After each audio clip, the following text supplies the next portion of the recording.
खबरें विस्तार से। जम्मू कश्मीर के उपराज्यपाल मनोज सिन्हा आज पुंछ के दौरे पर आने वाले हैं। उनके दौरे को लेकर कई तरह की तैयारियां की गई हैं।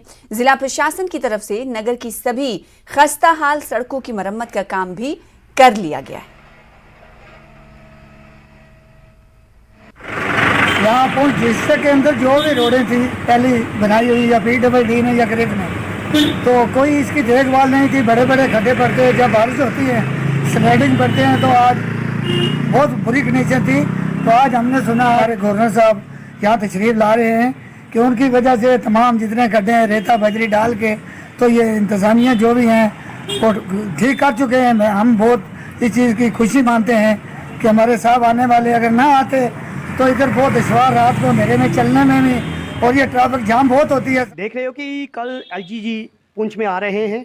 इस पे हमारे पुंछ वासियों को कहीं ना कहीं फ़ायदे का अनुभव हुआ है, क्योंकि जो रोडें कई सालों से डैमेज पड़ी थी, किसी ना किसी कारणवश कह सकते हैं एडमिनिस्ट्रेशन को ये रोडें कंप्लीट करनी पड़ी, जिससे हम लोगों का बेनिफिट कहीं ना कहीं हुआ।